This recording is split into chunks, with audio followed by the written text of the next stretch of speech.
प्रिय भक्त गणों, जय सिया राम।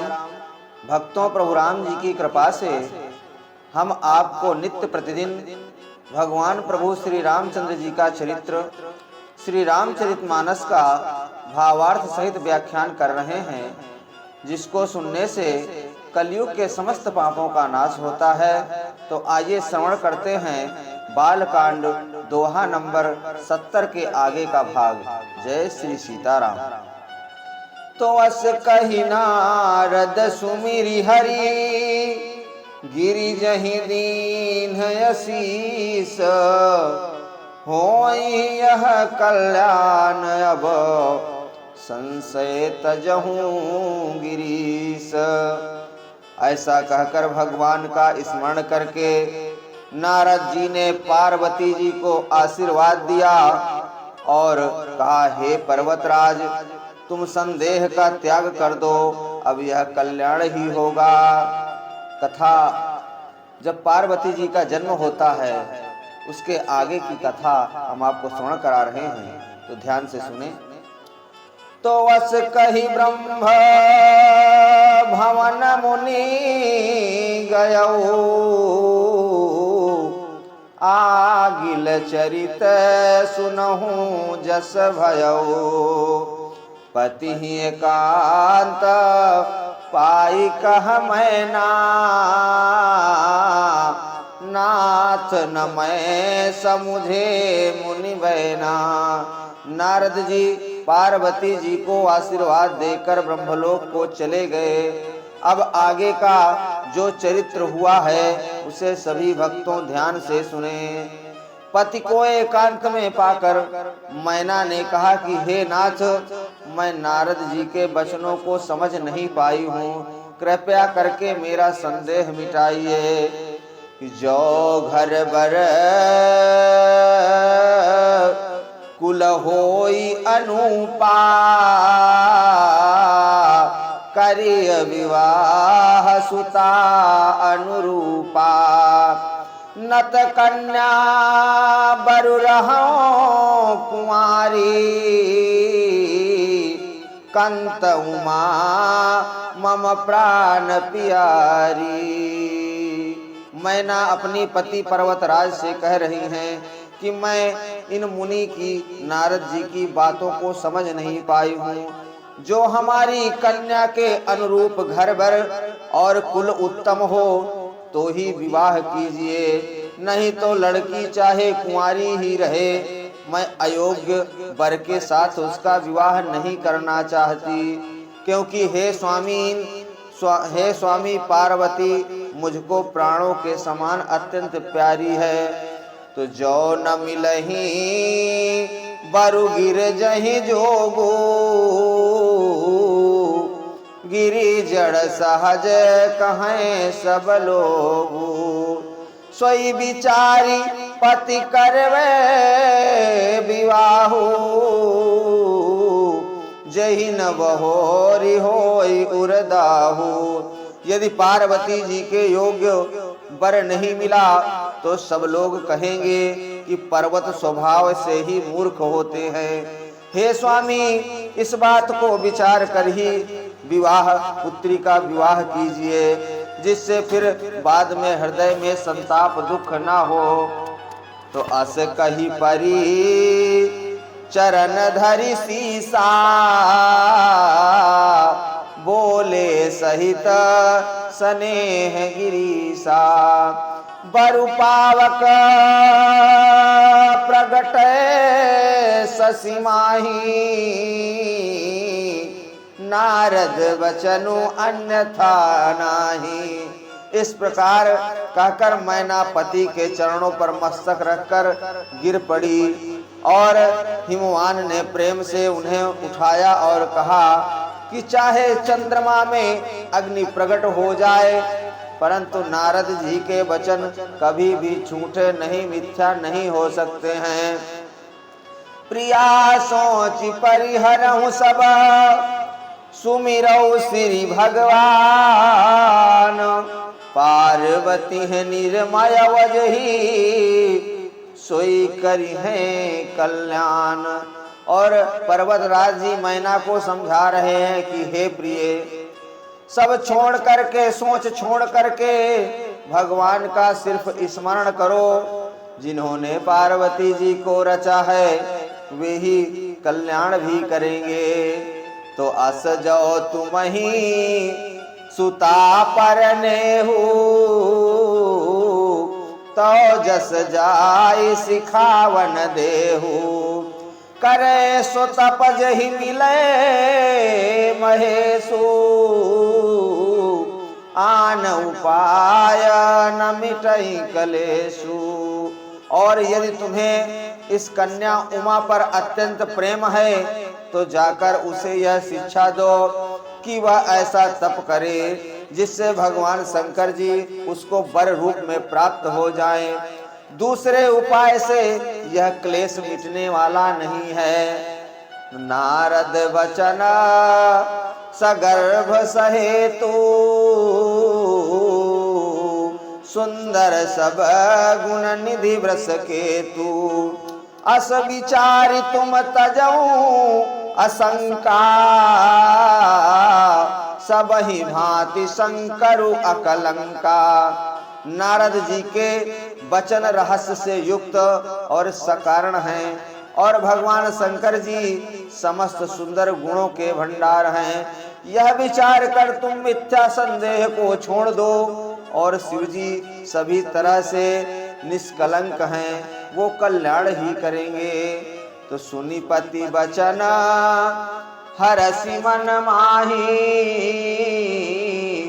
गई तुरत उठ गिरिजा पाही। उमहि बिलो की नयन भरे बारी, सहित स्नेह गोद बैठारी। पति के वचन सुनकर अत्यंत मन में प्रसन्न होकर मैना उठकर तुरंत पार्वती जी के पास गई।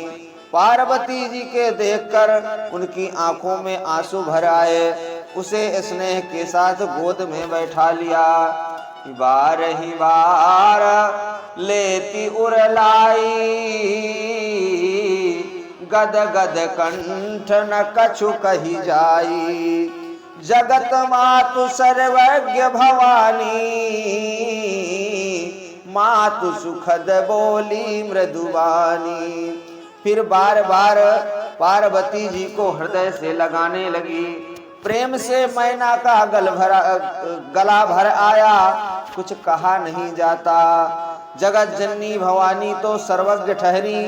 माता के मन की दशा को जानकर वे माता को सुख देने वाली कोमल बाणी से बोली। सुनहि माँ तुम्हें दीख यस, सपन सुनावो तो ही। सुंदर गौर सुविप्रवर, अस उपदेश तो। पार्वती जी अपनी माता श्री को कह रही हैं कि हे माँ सुनो, मैं तुम्हें सुनाती हूँ।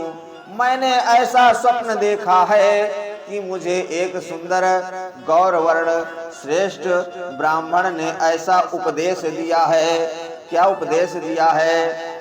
करहि जाय तपशैल कुमारी, नारद कहा सो सत्य विचारी। मातु पितहि पुनि यह मत भावा,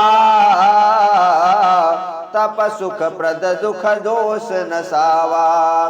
और मुझे उपदेश दिया है कि हे पार्वती जी, नारद जी ने जो कहा है उसे सत्य समझकर तू जाकर तप कर। फिर यह बात तेरे माता पिता को भी अच्छी लगी है। तप सुख देने वाला है और दुख दोष का नाश करने वाला है। तो तप बल रचई प्रपंच विधाता, तप बल विष्णु सकल जगत त्राता।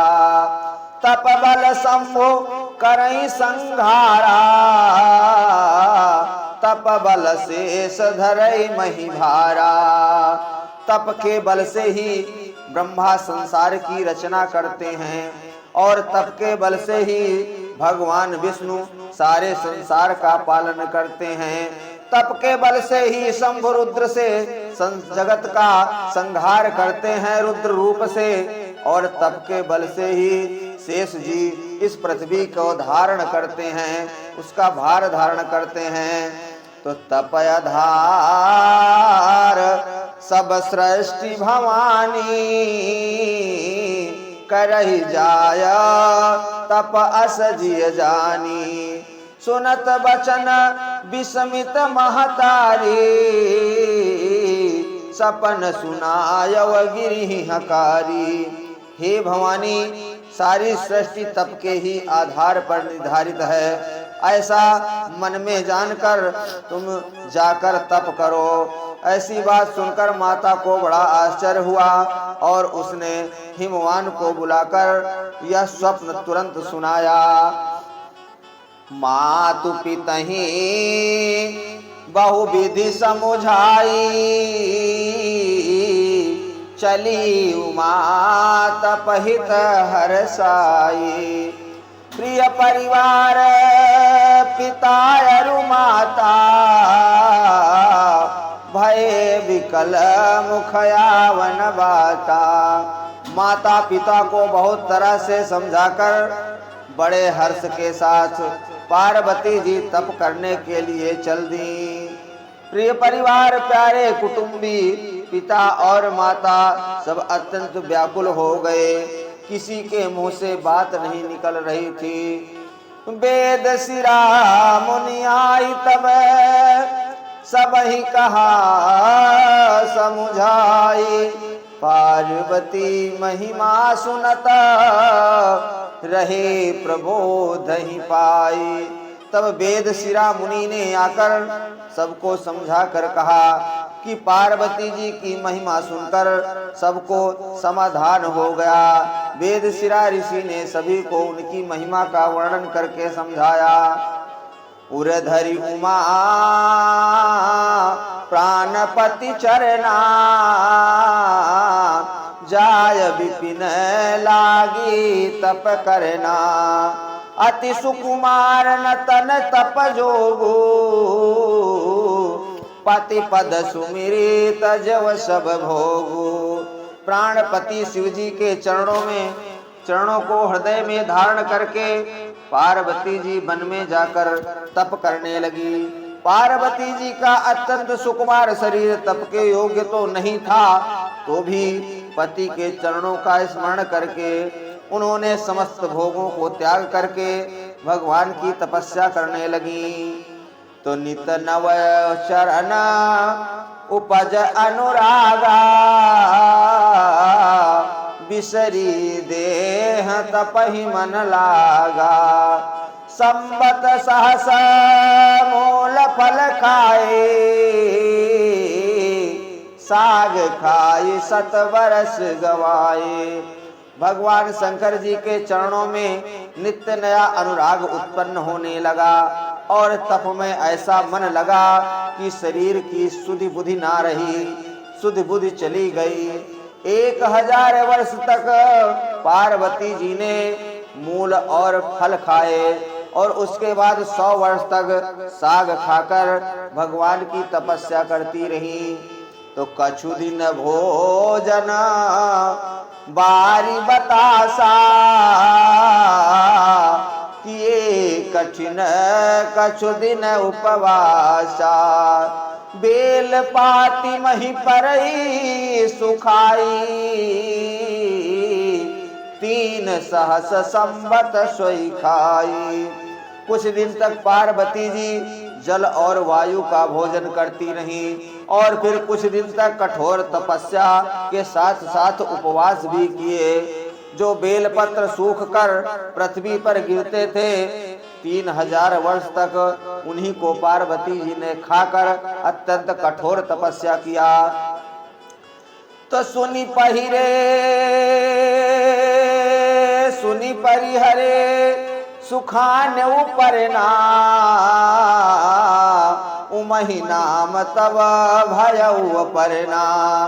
देखी उमहि तप खीन शरीरा, ब्रह्म गिरा भई गगन गंभीरा। फिर सूखे पर्ण पत्तों को भी पार्वती जी ने छोड़ दिया। इसीलिए पार्वती जी का नाम अपर्णा पड़ गया। तप से उमा जी का शरीर क्षीण देखकर आकाश से गंभीर ब्रह्मवाणी आकाशवाणी हुई कि भयउ मनोरथ सुफल तब सुनु गिरिराज कुमारी, परिहरु दुसह कलेश सब अब मिली हैं त्रिपुरारी। ऐसी कठिन तपस्या को देख करके आकाशवाणी हो गई कि हे पर्वतराज की कुमारी, सुन, तेरा मनोरथ सफल हो जाएगा। तू अब सारे असह कलेशों को, कठिन सारे कलेशों को त्याग दे। अब तुझे शिवजी जी प्राप्त हो जाएंगे, इसमें तनिक भी संदेह नहीं है। तो अस तप कीन न काहू भवानी, भय अनेक धीर मुनि ज्ञानी। अस तप काहू न कीन भवानी, भय अनेक धीर मुनि ज्ञानी। अब उर धरऊ ब्रह्म बरवानी, सत्य सदा संतत सुचि जानी। और आकाशवाणी में यह बात सुनाई दी कि हे भवानी, धीर मुनि और ज्ञानी तो बहुत हुए हैं, पर ऐसा कठोर तप आज तक किसी ने नहीं किया है। अब तो इस श्रेष्ठ ब्रह्मा की वाणी को सदा सत्य और निरंतर पवित्र जानकर अपने हृदय में धारण कर लो कि आवे पिता बोलावन जबही, हठ परिहरि घर जायवत वही। मिलहि तुम्हि जब सप्त ऋषि सा, जानऊ तब प्रमाण भागी सा। और आकाशवाणी में ब्रह्मा जी ने कहा कि हे पुत्री, जब तेरे पिता बुलाने को आवे तब हठ छोड़कर अपने घर चली जाना, और जब तुम्हें सप्तऋषि मिल जाएं तो जान लेना कि इस वाणी का प्रमाण मिल गया है। तो सुनत गिरा विधि गगन बखानी, पुलक गात गिरिजा हरसानी। उमा चरित सुंदर मैं गावा, सुनहु शंभु कर चरित सुहावा। इस प्रकार आकाशवाणी से कही हुई ब्रह्मा जी की वाणी को सुनते ही पार्वती जी अत्यंत प्रसन्न हो गईं और हर्ष के मारे उनका शरीर अत्यंत पुलकावली हो गया, पुलकित हो गया। याज्ञवल्क्य जी भरद्वाज जी से बोले, मैंने पार्वती जी का सुंदर चरित्र सुनाया है, अब शिव जी का सुहावना चरित्र सुनो। तो जब ते सती जाय तनु त्यागा, तब ते शिव मन भयव विरागा। जपहि सदा रघुनायक नामा, जहाँ तहाँ सुनहि राम गुण गामा। जब से सती जी ने जाकर शरीर को त्याग दिया है, तब से भगवान शंकर जी के मन में अत्यंत वैराग्य हो गया। वे सदा श्री रघुनाथ जी का नाम जपने लगे और जहाँ तहाँ श्री रामचंद्र जी के गुणों की, कथाओं की, लीलाओं की चर्चा करने लगे और सुनने लगे। तो चिदानंद सुख धाम शिव विगत मोह मद काम, विचरहि महि धरि हृदय हरि, सकल लोक अभिराम। चिदानंद सुख के धाम, मोह मद और काम से रहित शिवजी संपूर्ण लोकों को आनंद देने वाले भगवान श्री हरि श्री रामचंद्र जी को हृदय में धारण कर भगवान के ध्यान में मस्त हुए पृथ्वी पर विचरने लगे। जय जय श्री सीताराम, जय जय श्री राधे श्याम। हर हर महादेव शंभु।